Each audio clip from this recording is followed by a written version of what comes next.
Salve, salve, querida turma. Aqui quem está falando é o professor Carlos Henrique e na nossa aula de hoje nós vamos dar continuidade à unidade 3, que tem como título o consumo na sociedade contemporânea.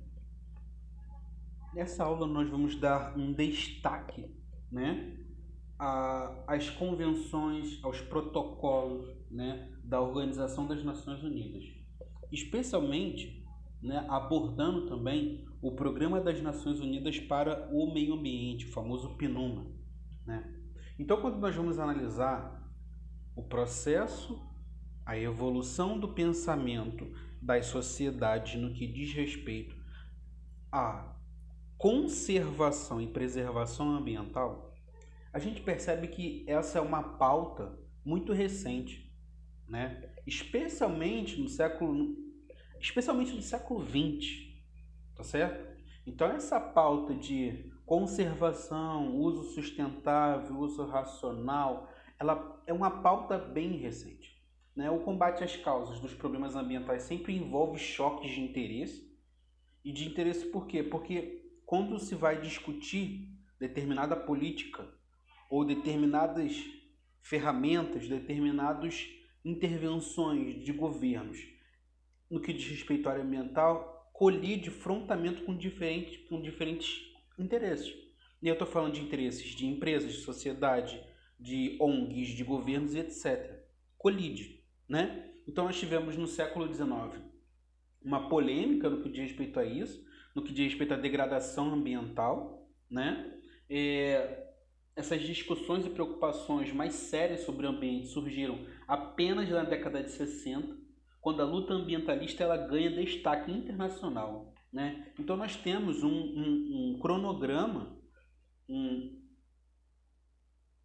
bem pontual mesmo de uma evolução e amadurecimento do que diz respeito à conservação ambiental. Tá certo? Então,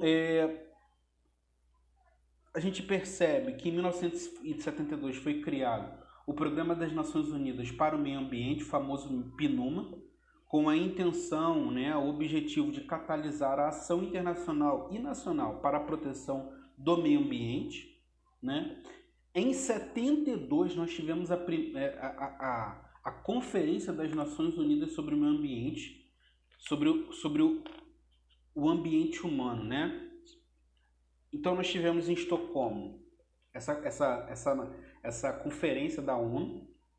O evento ficou conhecido mundialmente como um marco nas tentativas de trazer melhorias para a relação entre o homem e o meio ambiente, Então nós temas abordados como a poluição atmosférica dos recursos hídricos foram adotados nesse cenário, Então a Organização das Nações Unidas desenvolve encontros periódicos, chamados de convenções, em que se afirmam acordos e tratados que buscam regulamentar ações para proteger o meio ambiente.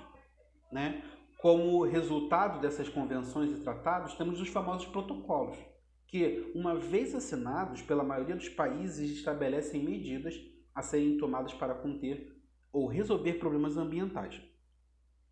Em 1987, nós tivemos a famosa Comissão de Brundtland, como ficou conhecida dentro do nosso futuro comum, um relatório inovador que traz o conceito de desenvolvimento sustentável. A gente, em 1988, há uma reunião da Organização das Nações Unidas, aliada à questão a uma organização meteorológica mundial, e aí eles desenvolvem o painel intergovernamental para mudanças climáticas, o famoso IPCC, que se tornou uma fonte muito importante para a informação científica relacionada às mudanças climáticas, Então, em 92, nós tivemos a famosa Rio+20, também conhecido como a Cúpula da Terra. Nessa conferência foi desenvolvida a Agenda 21. Como dito, essa agenda propõe medidas de desenvolvimento associadas à melhoria da qualidade de vida e manutenção do meio ambiente. Entre as preocupações da agenda, podemos citar, por exemplo, a pobreza, a economia mundial, o aquecimento global, entre outros. Ainda nesse encontro foram realizadas as convenções de diversidade biológica e de combate à desertificação e de mudanças climáticas, que deu origem, né, o famoso Protocolo de Kyoto, que vislumbrava a diminuição da emissão de gases de efeito estufa, responsável, segundo os cientistas, pelo aquecimento global. Então é nesse cenário que nós tivemos a famosa cúpula da Terra, né? Outra coisa que nós tivemos já no século XXI, a famosa Rio+20, essa Rio+20 procura avaliar as políticas ambientais adotadas até o momento e foi criada o futuro que queremos, né? Que é uma declaração final, conclusiva, do encontro em que se reafirmavam compromissos de preservação ambiental, né? O Acordo de Paris já parte do princípio que é estabelecido um novo acordo global que busca combater os efeitos das mudanças climáticas, bem como reduzir as emissões de gases de efeito estufa. E aí, galera, vamos pensar um pouquinho? Países que se utilizam, né, de uma industrialização potente, eles emitem muitos gases atmosféricos. Não só esses países, por exemplo, a pecuária também, há uma emissão de muitos gases. Então, colidir com esses interesses, como eu disse anteriormente, vai frontalmente contra empresas, muitas das vezes, né? Então, o documento chamado de Acordo de Paris foi ratificado, né, confirmado por 195 partes, né, e pela União Europeia, e um dos objetivos é manter o aquecimento global muito baixo, muito abaixo de 2 graus centígrados, buscando ainda esforços para limitar o aumento da temperatura de 1,5 centímetro. Como é que faz isso, professor? Reduzindo a emissão de gases de efeito estufa.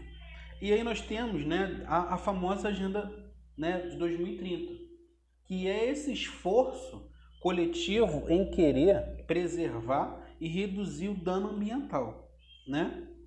Então nós temos desde, por exemplo, acabar com a fome e miséria, educação básica de qualidade para todos, igualdade entre sexo e valorização da mulher, redução da mortalidade infantil, entre vários pontos que são observados, né? Então, os famosos objetivos de desenvolvimento sustentável, eles lidam com isso também, né? Esses objetivos. Então, eu acabei colocando aqui, por exemplo, para vocês. Então, quais objetivos são esses, professor?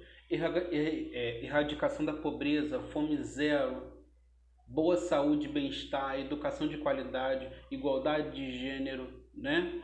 Então, há uma série de objetivos que visam o desenvolvimento sustentável. Só lembrando que o desenvolvimento sustentável parte do princípio que os bens eles não são utilizados sem que as futuras gerações sejam impactadas. Então, a gente precisa utilizar um bem, né, de maneira que as futuras gerações venham ter acesso àquele bem. Isso é possível conciliando, de acordo com essa perspectiva, o social, ambiental e o econômico, né? Queridos, espero poder ter ajudado vocês na aula de hoje. Encerramos, né, a nossa última aula. Eu quero desejar a cada um de vocês um excelente Natal, um excelente 2021 e que ano que vem nós possamos estar juntos para darmos continuidade nesse processo. Desejo de melhor para vocês, tá? Um grande abraço a todos e até uma próxima.